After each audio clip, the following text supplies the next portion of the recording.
Merci Duvalier, mesdames, messieurs, bonjour. Nous sommes bel et bien chez Smart Shopping à la rencontre de monsieur Achille Satieu qui va nous dresser sa trajectoire dans une interview exclusive. Suivez-nous.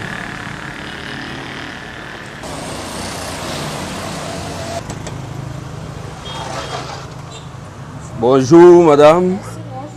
C'est l'équipe d'Ascom Télévision qui est chez vous. Soyez les bienvenus. Merci. Nous sommes là à Smart Shopping. Nous faisons dans la vente en ligne, le matériel de bien-être, les produits, les ustensiles de cuisine, les jouets pour enfants. Et ici, nous avons le service chargé clientèle. Donc, nous avons ici les téléopératrices Ernestine. On est là. Ok. Ernestine. On est là. On est là. Votre souris, on est là. Blanche, elle c'est la comptable, donc elle assure le service financier de l'entreprise. Et tout droit devant nous, nous avons le bureau du PDG, monsieur Achille Satieu. Ok, là devant nous, nous avons le bureau du PDG à la personne de monsieur Achille Satieu que vous allez découvrir. Monsieur le PDG. Bonjour monsieur Satieu. Oui, bonjour monsieur, et soyez les bienvenus. Alors, merci d'accueillir chez vous l'équipe d'Ascom Télévision. Ok, merci. Dans le cadre de notre émission qui vise la promotion des chefs d'entreprise et des entrepreneurs, nous sommes allés à la rencontre du PDG de Smart Shopping afin de dresser sa trajectoire dans cette interview exclusive. Pendant que nous y sommes, monsieur, bonjour et merci une fois de plus d'accueillir chez vous l'équipe d'Ascom Télévision. Bonjour et merci à l'équipe Ascom Télévision d'avoir porté le choix sur notre entreprise. Alors, pendant que nous y sommes, comment est-ce qu'on vous appelle à l'état civil? Je m'appelle Achille Satieu. Achille Satieu, aussi simple que cela puisse paraître. Alors, parlons de votre situation matrimoniale. Êtes-vous marié? Avez-vous des enfants? Je suis actuellement fiancé à une très belle demoiselle d'ailleurs et pour le moment pas encore d'enfant. D'accord. Et la très belle demoiselle, puisque vous insistez, comment est-ce qu'on l'appelle? Elle s'appelle, bon, si vous pouvez je la présenter, Madame Satieu Larissa. Ok, Madame Satieu Larissa, bien des choses donc à Madame Satieu Larissa. Nous allons à présent parler de votre parcours scolaire et universitaire. Avez-vous fréquenté, si oui, où? Bon, j'ai fréquenté déjà l'école primaire, je l'ai fait à l'ouest du Cameroun, donc dans mon propre village qui est Babouantou, qui est situé dans le Onkam. Donc là, j'ai fréquenté de la maternelle jusqu'à obtenir mon bac, jusqu'au baccalauréat bien évidemment. Et le cycle universitaire, je l'ai fait à Douala, donc à l'université sans publicité ISEM IBCG où j'ai obtenu une licence professionnelle en logistique et transport, option expertise maritime. D'accord. Décrivez donc en quelques mots votre enfance, à l'école, au quartier, comme à la maison. Bon, déjà parlant de mon enfance, c'est une période très douloureuse de ma vie parce que je l'ai passée dans des conditions très difficiles. Bon, ce qui m'a rebellé positivement à un moment donné. Donc, j'ai grandi avec ma grand-mère qui ne m'a pas aussi réservé un cadre agréable comme peut-être mes frères, je veux dire. Et à un moment donné, j'ai dû quitter mes parents pour aller vivre seul. Donc, et ça m'a donné cette autonomie. Ce qui a fait de sorte que moi, depuis l'enfance, j'ai appris à travailler seul. J'ai appris à faire mes recherches personnellement. J'ai appris à ne compter que sur moi-même. Donc, c'est une fois la base de l'entrepreneuriat, de l'esprit d'entrepreneuriat que je développe aujourd'hui. Donc, à un moment donné, j'ai été épaulé, je peux dire ça comme ça, j'ai été épaulé par une élite de notre village qui a identifié en moi un esprit très battant, un esprit très éveillé. Donc c'est la toute première personne qui m'a permis de découvrir la ville, voilà bien évidemment. Donc ça c'était vers 2011, l'année à laquelle j'ai obtenu mon baccalauréat avant de rejoindre Douala. D'accord. Ravi que tout cela vous ait marqué positivement et ait suscité en vous des velléités entrepreneuriales qui ont pu vous conduire jusqu'à où vous êtes aujourd'hui. Et nous allons donc en profiter pour parler de votre situation professionnelle. Alors déjà, quel est votre parcours professionnel et entrepreneurial, bien évidemment? Oui, parlant de mon parcours professionnel, j'ai démarré ma carrière chez Bolloré Transport Logistique, sans publicité toujours, où j'ai fait 5 ans. Sauf que durant les 5 ans, je me rendais compte que étant quelqu'un de très élevé, étant quelqu'un de déterminé, j'étais sous-employé. Donc les conditions professionnelles qui m'étaient réservées ne correspondaient pas à mes attentes. Donc ce qui fait que j'ai commencé à regarder de gauche à droite pour chercher des opportunités, le but d'augmenter un peu la fin du mois, si on peut dire ça comme ça. Oui. Donc, je suis tombé sur les opportunités du marketing de réseau. Donc, MLM marketing de réseau, avec les entreprises d'investissement en ligne qui m'ont permis, à un moment donné, d'engranger un chiffre d'affaires d'environ 1 350 000 $ en 7 mois. Donc, environ 850 millions de francs CFA en 7 mois. Sauf que mon ambition s'est vue... Attendez, Monsieur Saturé, s'il vous plaît. Est-ce que vous pouvez revenir sur les chiffres? Vous avez dit que l'entreprise en question vous a permis d'engranger combien exactement? Un chiffre d'affaires de 1 350 000 $ en 6 mois. Oui. L'équivalent en francs CFA? Équivalent en francs CFA, c'est dans les 850 millions de francs. D'accord. Oui, sauf qu'à un moment donné, mes ambitions se sont vues égarées dans ces entreprises puisque nous nous sommes rendus compte que c'était des arnaqueurs parce qu'à un moment donné, ils nous ont amenés à faire investir les gens dans ces entreprises et un bon matin, ils ont fermé la porte. Donc, moi ayant pour ambition dès le départ d'aider des personnes, le maximum de personnes à retrouver leur voie, à avoir de la joie de vivre et à atteindre leur liberté financière. J'ai dit non, ça ne me ressemble pas. Et j'ai dû essayer de prendre le temps de réfléchir pour trouver l'outil ou la profession ou alors le domaine qui pourra me permettre d'atteindre cet objectif que je me suis fixé dès le départ. D'où le e-commerce en fait.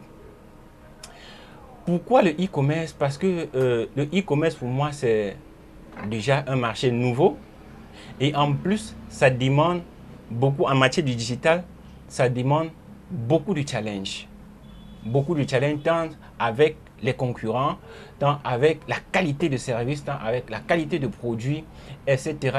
Donc je me suis dit ok, pourquoi ne pas moi-même créer ma propre entreprise pour ne pas souvent me retrouver plutôt dans le navire d'une autre personne afin de peut-être l'aider à accomplir ses sales besognes. Mais j'ai dit, désormais, je vais prendre le relais et être moi-même le maître de mon destin. Donc, d'où je formalise le groupe Smart Global Concept qui regorge aujourd'hui plusieurs filiales parmi lesquelles Smart Shopping qui s'occupe spécialement du e-commerce. Bon, Monsieur Satur, pour certains détails, nous allons y revenir. Mais à présent, ce que nous aimerions savoir, c'est pendant cette trajectoire entre votre condition de salarié et d'entrepreneur, est-ce que vous pouvez nous dire concrètement quelles sont les difficultés auxquelles vous avez dû faire face? Ok, les difficultés auxquelles j'ai fait face, c'est premièrement, en ce qui concerne le plan personnel, c'est-à-dire que joindre les deux bouts était vraiment compliqué.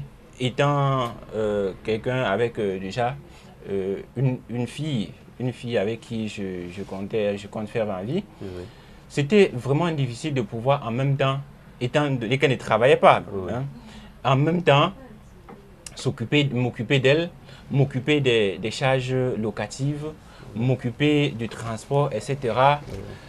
Et fixer ou réaliser mes propres objectifs, mes propres ambitions. Donc ça a été vraiment très très difficile pour moi, d'où j'ai pu mettre sur pied ce plan de transition afin d'obtenir ce statut d'entrepreneur pour pouvoir réaliser ces ambitions-là. D'accord. Et dans toute cette trajectoire-là, est-ce que vous pouvez nous raconter une expérience qui vous marque jusqu'à présent? Bon, l'expérience qui me marque jusqu'à présent, durant la trajectoire bien sûr, c'est que c'était la seule période ou la seule activité parlant du marketing des réseaux qui m'a permis ma toute première fois de prendre l'avion, aller à Dubaï, aller dans d'autres pays africains, parler devant plusieurs personnes, rencontrer énormément de personnes, me faire apprécier à ma juste valeur. Donc, j'ai vu à un moment donné mes rêves se réaliser. C'est-à-dire que je me suis retrouvé, c'est comme si j'étais au summum, c'est comme si j'étais sur mon chemin, sur mon destin en fait. Alors, ça veut donc dire, puisque vous parlez du marketing de réseau, est-ce que c'est une activité que vous pouvez conseiller à quelqu'un aujourd'hui? Concernant le marketing des réseaux, je peux dire oui et non. Oui, pourquoi? Parce qu'aujourd'hui, nous faisons tous le marketing des réseaux. On dit ça, ça se dit marketing de recommandation. Nous faisons le marketing. Marketing, c'est la promotion, la vente, c'est dans le but de vendre. Et recommandation au réseau, ça veut dire parler à une personne. Je peux me retrouver au marché, dans un marché, et puis j'achète un téléphone qui me plaît. Et je vois quelqu'un qui a besoin du téléphone. Je lui dis, ok, j'ai acheté à tel endroit, tu peux aussi t'y rendre. Et ça, c'est le marketing de réseau. Ça, je peux conseiller aux gens. Mais de l'autre côté, je ne peux pas conseiller des marketing de réseau véreux aux gens parce que ce sont des personnes parfois qui nous font miroiter. Oui. Miroiter, ça dit que des rêves, des gains faramineux, etc. Notamment en ce qui concerne les investissements en ligne. Sauf qu'après, ils ont leur ambition, je ne sais pas comment je vais qualifier ça, mais une ambition qui n'est pas du tout bonne derrière. Et après, quand ils ont atteint leur objectif, ils ferment les portes et c'est nous qui souffrons. Ok.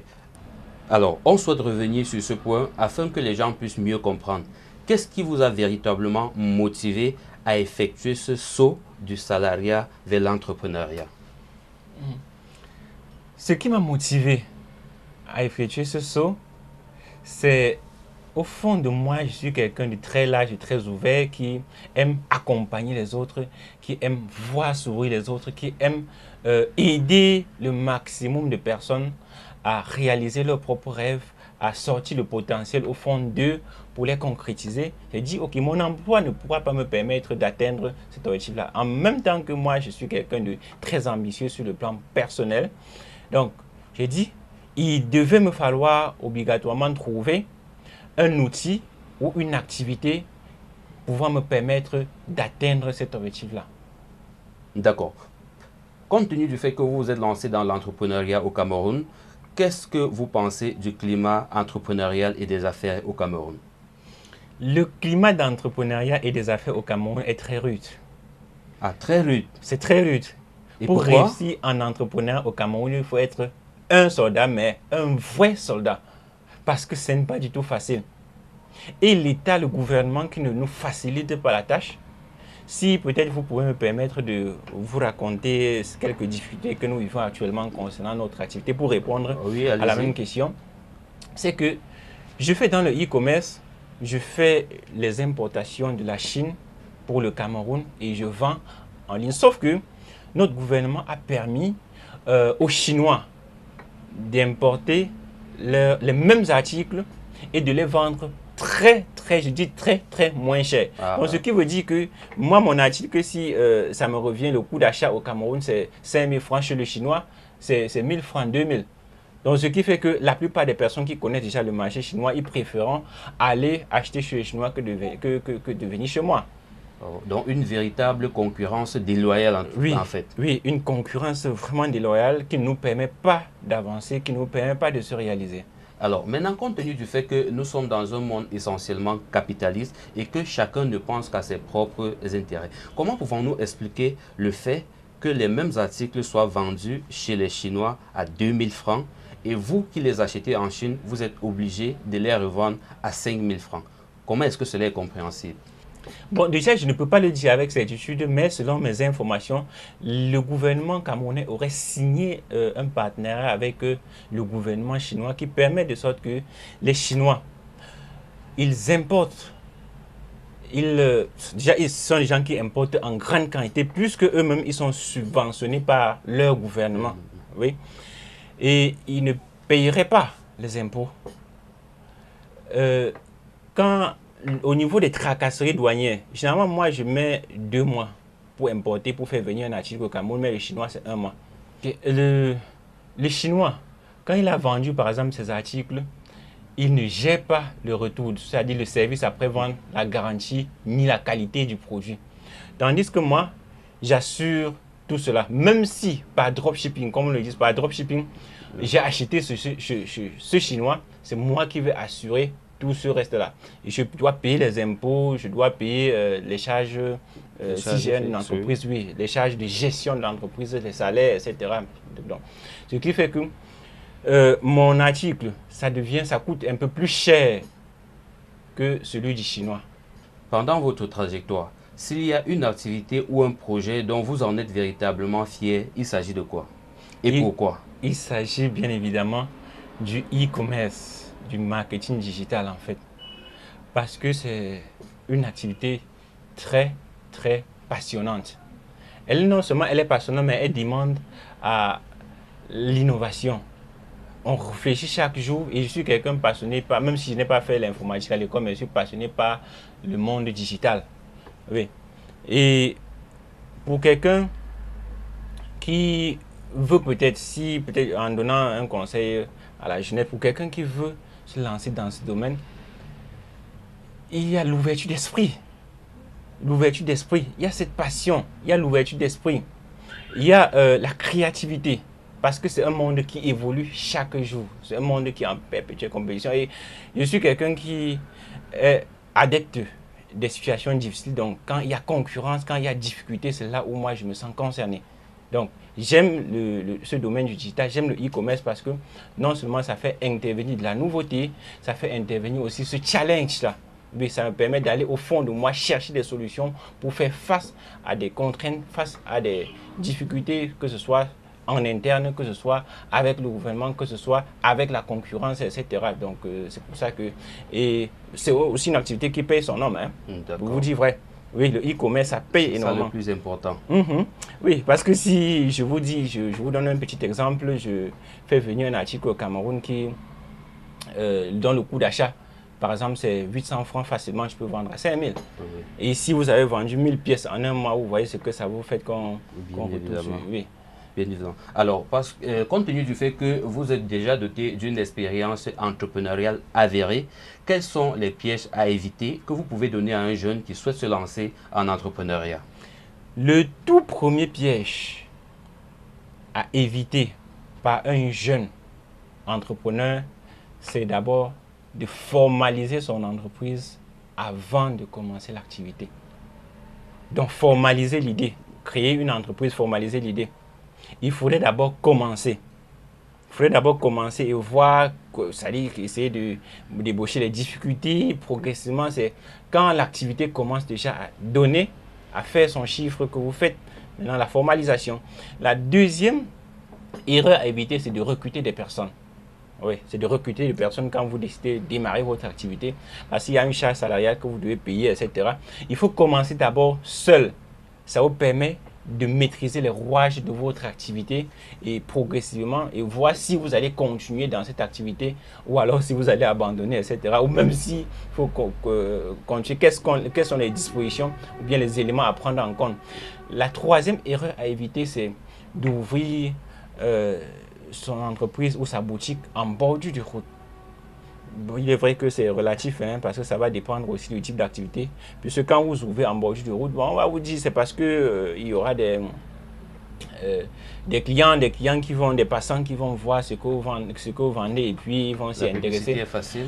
Oui, publicité bien évidemment, mais s'il s'agit plus du commerce en ligne ou alors du e-commerce, être en bordure de route, ça ne donne pas grand chose. C'est un très grand avantage parce que vous vendez, vous utilisez l'internet pour vendre. Vous utilisez le digital pour vendre. Et moi, par exemple, je vends plus à 96%. Je vends plus en ligne à 96% que physiquement. Mais quand vous êtes en bordure de route, il y a les impôts, il y a il y a la mairie, il y a la sonnelle, ça dit que vous avez tous les... Il y a aussi les bandits qui vous guettent, etc. Donc, il y a tellement de difficultés cachées. Mais du moment où vous êtes dans le processus de formalisation de votre entreprise, vous ne pouvez pas connaître cela en avant. D'accord. Maintenant, une question pas très éloignée de la précédente. S'il fallait maintenant citer 5 clés essentielles pour réussir en entrepreneuriat, ce serait quoi? La toute première clé, c'est la vision. La vision, quelqu'un qui se lance dans l'entrepreneuriat doit être visionnaire, doit porter une vision, doit être porteur de vision. Deuxième clé, c'est l'objectivité. La personne doit avoir des objectifs à atteindre pour réaliser cette vision, bien évidemment. Oui. La troisième clé, c'est la passion. Vous devez être suffisamment passionné parce que quand vous lancez l'entrepreneuriat, il y a tellement de difficultés, tellement de circonstances, tellement de challenges. Et si vous n'êtes pas suffisamment passionné par ce que vous faites ou par où vous allez facilement abandonner. La troisième clé, c'est la détermination. La détermination, vous devez être quelqu'un de déterminé, de challengeant, un soldat comme on le dit souvent. La quatrième clé, c'est la patience. La patience, vous devez être quelqu'un. Ce n'est pas parce que le monde, ce domaine est porteur ou alors vous avez des moyens nécessaires. Dès que vous allez vous lancer, directement les résultats vont tomber sur le champ. Il faut être suffisamment patient pour pouvoir atteindre le résultat. Et la cinquième clé que je peux donner, il faut vous former. La formation continue. La formation, c'est-à-dire ça vous permet à chaque fois de regrouper les ressources nécessaires pour pouvoir atteindre cette vision-là. Donc, il faut vous former. D'accord. Alors, Monsieur Assis Chathieu, s'il fallait présenter l'entrepreneur que vous êtes, comment est-ce que vous vous définissez? Alors, je me définis comme quelqu'un de très, très audacieux, d'ambitieux, de déterminé, d'engagé et surtout d'éveillé. Audacieux, je suis capable d'entreprendre dans un domaine pour lequel je n'ai aucune compétence. Sachant que si j'ai un objectif à atteindre dans ce domaine, je sais quoi faire. Je me retrouve parfois en train de former, de former des spécialistes du domaine même, parce que ma façon de m'engager dans un domaine n'est pas pareille aux autres en fait. Donc quand je suis là, c'est pour être premier. Et quand je veux être premier, je sais que non, je n'ai pas peut-être suffisamment de ressources dans le domaine, mais je mets toutes les chances de mon côté et je fais ce qu'il faut, je rencontre les personnes qu'il faut, je fais les formations qu'il faut pour pouvoir atteindre mon objectif. Voilà qui est bien dit. Alors, avez-vous un mentor ou un modèle? Si oui, qui est-il? Et en quoi est-ce qu'il vous fascine? Mon mentor actuellement, c'est Franck Nicolas, le franco-canadien. C'est quelqu'un qui m'inspire beaucoup de par son expérience personnelle, de par son expérience en tant qu'entrepreneur, de par sa manière de s'exprimer, de par sa manière de conduire son équipe, de par aussi sa vision du monde. Donc, à chaque fois que je suis ces formations, à chaque fois que je l'écoute, c'est que j'ai toujours cette ambition de devenir comme lui, de le ressembler. Et du coup, il est mon modèle. Donc, mon entrepreneuriat, mon système de gestion, mon leadership est calqué sur son modèle. Donc, il me passionne beaucoup. Franck Nicolas. D'accord. Nous vous le disions à l'entame de cette interview, la direction d'Ascom Télévision par cette émission souhaite promouvoir les entrepreneurs, chefs d'entreprise, ainsi que leurs différents produits, mais aussi leurs services. Alors, vous êtes le PDG de Smart Shopping, c'est bien ça? Bien évidemment. Alors, c'est quoi Smart Shopping de manière précise? Donc, en bref, Smart Shopping, c'est une filiale du groupe Smart Global Concept. Et bon, à la base, Smart Global Concept, c'est ce groupe qui fait dans le digital, tout ce qui est digital, le marketing digital, le e-commerce, la formation, la technologie digitale, la blockchain, la finance, la technologie financière en fait. Et parlant de Smart Shopping principalement, elle s'occupe du e-commerce. Donc, nous faisons dans les importations des appareils électroménagers, ustensiles de cuisine et gadgets électroniques de la Chine et nous vendons au Cameroun. La particularité de notre entreprise ou alors de nos différents services, c'est que nous mettons l'accent sur la qualité, déjà la qualité du produit et aussi la qualité du service à la clientèle. Nous mettons également l'accent sur le service après-vente. Nous mettons l'accent sur sur les attitudes, en fait, sur les attitudes du personnel de Smart Shopping face à la clientèle, face aux partenaires, etc., etc. Donc, voilà en bref les activités de Smart Shopping.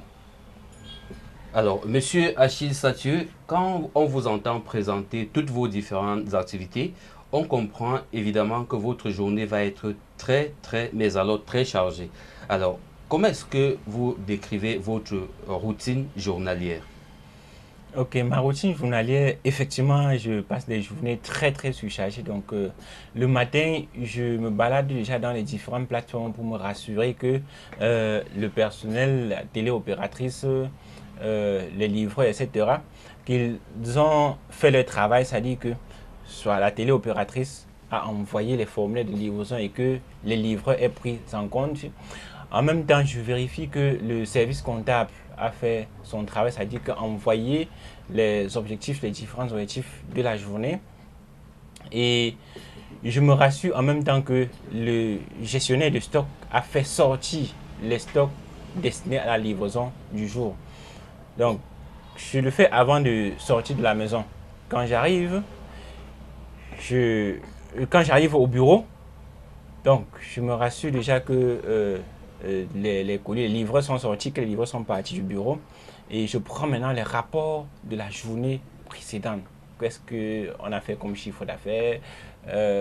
Est-ce que ça a été rentable? Quelles sont les difficultés obtenues, les difficultés rencontrées le jour d'avant, pour pouvoir mieux orienter les prochaines actions. En même temps, je m'occupe aussi des clients parce que il y a des partenaires, il y a des clients qui nous contactent de part et d'autre, soit pour acheter en gros, soit pour faire partenariat avec nous, soit peut-être pour des accompagnements, etc. Donc, je profite pour dire que nous faisons aussi dans la formation en marketing digital, e-commerce, etc. Donc, nous avons des personnes de temps à autre qui nous contactent pour cela. Donc, après ceci, je me rassure chaque jour que le travail se déroule très bien parce qu'on a une éthique dans notre entreprise. Est-ce que les téléopératrices répondent très bien aux clients? Est-ce que le livreur, est-ce qu'il est confronté à des difficultés quelconques sur le terrain? Si oui, comment est-ce qu'il fait pour s'en sortir? Est-ce que ça demande mon intervention? Vers la fin de la journée, je me rassure aussi que les rapports de la journée soient lancés dans les différents groupes de reporting. Et je m'attarde beaucoup sur le rapport financier parce que c'est... Ah oui, c'est le nerf de la guerre. C'est le nerf de la guerre, bien évidemment. Donc, quand tout est OK, moi, je sens que non, OK, voilà, ma journée aussi a été bouclée. Moi, je fais mon propre rapport de la journée et je projette la journée plus suivante, en fait. D'accord. Il vous arrive donc d'arriver au bureau à quelle heure et de repartir à quelle heure? Généralement, le travail commence chez nous entre 8h et 17h, mais j'arrive au bureau à 7h. À 7h et généralement le 18h parce que je fais aussi preuve de leadership. Un leader doit être le premier, doit montrer le bon exemple. Donc, j'arrive au bureau à 7h et je rentre parfois à 18h, 19h, 20h. D'accord. Alors, nous sommes presque parvenus au thème de cet échange et nous tenons déjà à vous remercier d'avance d'y avoir participé. Mais avant, quel est votre mot de fin? Mon mot de fin, je dirais d'abord merci, je dirais d'abord un grand coup de chapeau à cette équipe d'Ascom qui a dû penser à nous et qui a permis de sorte que nous puissions donner énormément d'informations à des personnes qui sont passionnées par notre domaine. Donc je dirais à la jeunesse camerounaise, à ceux qui me suivent actuellement, vraiment, quand vous voulez vous lancer dans l'entrepreneuriat, et notamment le e-commerce, il faut retrousser les manches. Il faut vous habiller en démembré. Donc, retrousser les manches, c'est très dur. Oui. Il faut vous habiller en démembré. Oui, bien évidemment, parce que là, ça ne donne pas le lait. C'est un métier qui nourrit son homme, c'est un métier passionnant, mais l'entrepreneuriat en général, ça demande beaucoup de détermination, ça demande beaucoup d'objectivité, beaucoup d'engagement, beaucoup de patience aussi pour pouvoir mieux s'en sortir. Mais quand vous parvenez à vous réaliser, à obtenir les résultats dont vous voulez, sachez que demain, vous allez aussi être des modèles pour les autres. Merci infiniment à vous, monsieur Achille Sathieu, PDG de Smart Shopping. Et merci à vous également d'avoir été des nôtres. Et on se dit à la prochaine.